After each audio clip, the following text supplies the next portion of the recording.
tous pour cette nouvelle vidéo. Alors aujourd'hui on se retrouve encore pour une vidéo des rois de France. On est à l'épisode 11 je crois des rois de France. Et puis voilà, on est toujours au Valois. On se souvient, on avait terminé François Ier et Henri II la dernière fois.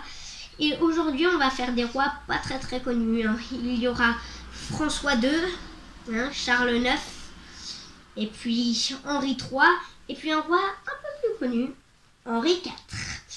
Donc, nous commençons avec François II. Né en 1444, règne de 1559 à 1560. Il n'a pas régné très longtemps. Fils aîné d'Henri II et de Catherine de Médicis, François tient son prénom de son parrain et grand-père, le roi François Ier.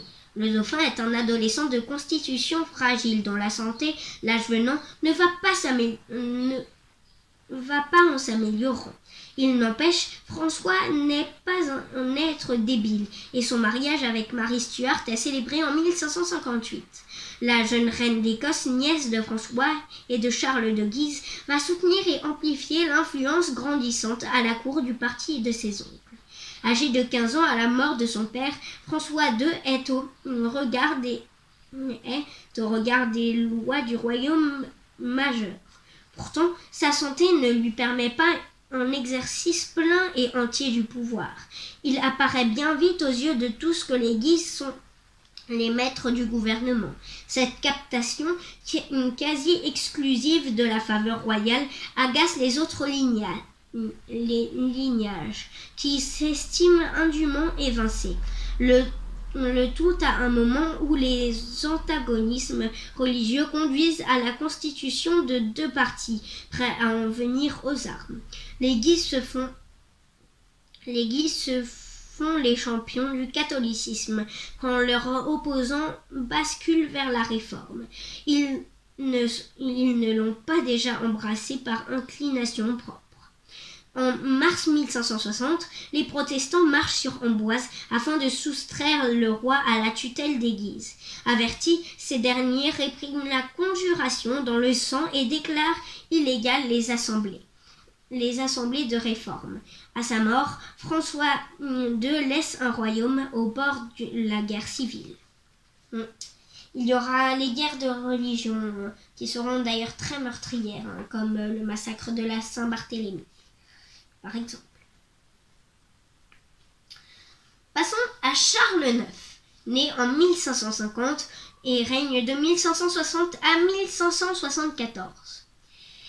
Charles IX est un roi mineur. À la mort de son frère François II en 1560, sa mère Catherine de Médicis exerce la régence. Elle s'efforce de maintenir la balance entre les différentes factions qui prétendent à l'exercice du pouvoir.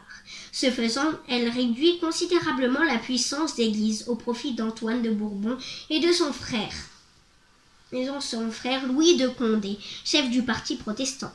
En 1562, les troupes du catholique duc de Guise massacrent à Vassy des protestants rassemblés pour écouter un prêche. Cet événement tragique fait basculer la France dans la première guerre de religion, suivant 16 années de violence exacerbée, ponctuée de paix et d'édits, dont les clauses évoluent au gré du rapport de force entre les deux camps. La reine-mère n'en poursuit pas moins sa politique, qui est de défendre la prérogative royale. Après un sacre célèbre en grande pompe en 1561, elle organise sur plus de 2 ans un tour de France royale, de 1564 à 1566. C'est l'occasion de montrer le roi à ses sujets et de renforcer ses fidélités par un contact direct. Mais la politique de tolérance religieuse souhaite par la reine et le parti des politiques, avec à sa tête le chancelier Michel de l'Hôpital fait long feu.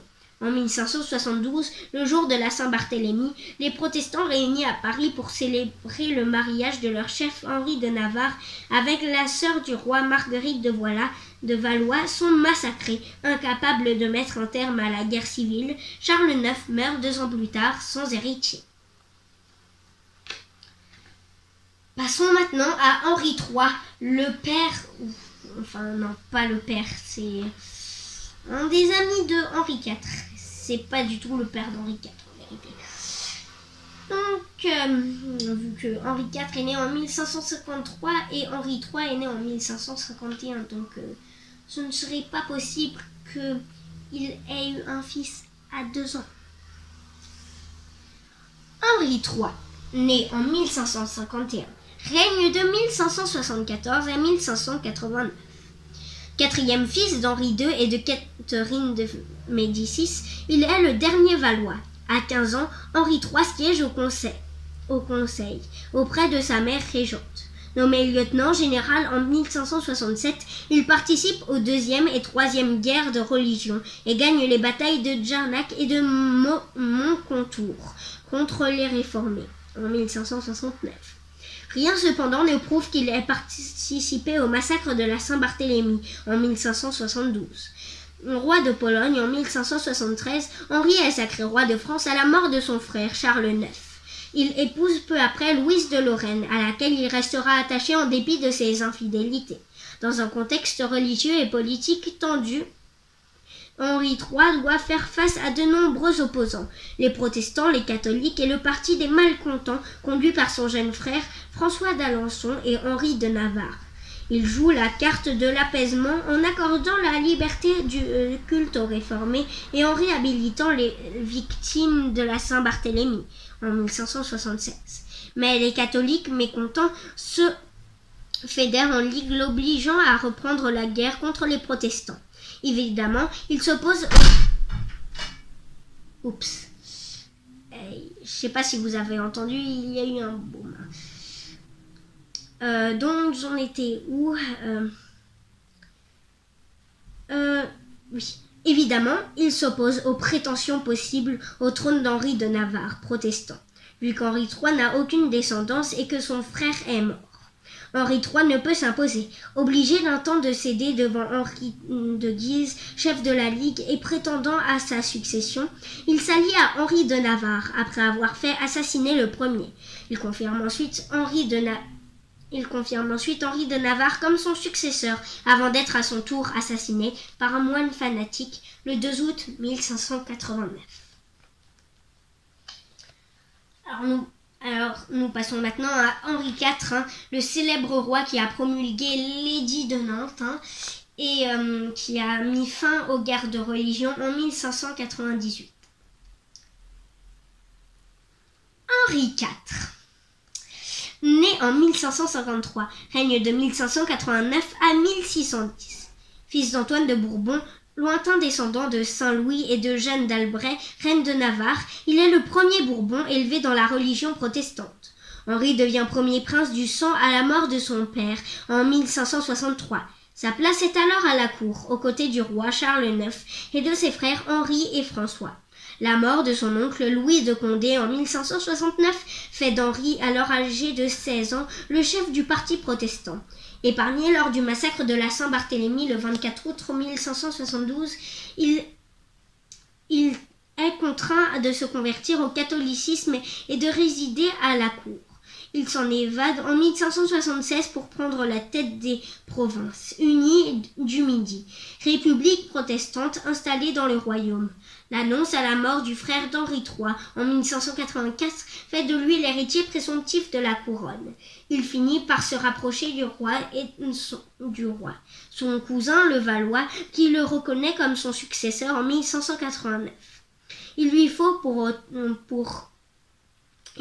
pourtant conquérir son royaume à coups d'épée et de ralliements obtenus contre la monnaie sonnante et trébuchante. Sacré à Chartres le 27 février 1594, Henri de Bourbon entre dans Paris en mars. Mais Paris n'est pas la France et 4 années sont nécessaires pour sortir de la guerre civile entre catholiques et protestants.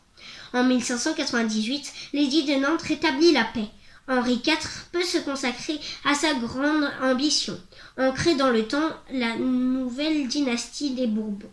C'est chose faite en 1601 avec la naissance du dauphin nommé Louis. Et puis en 1610, malheureusement, il se fait assassiner par par un certain Ravaillac de Pointe, un catholique fanatique. Eh bien, c'est terminé pour cette vidéo d'aujourd'hui. Et puis la prochaine fois, nous verrons des rois très connus. Enfin, plutôt un roi très connu. Mais je ne vous dis pas qui c'est. Donc, je vous dis au revoir et à bientôt. Au revoir.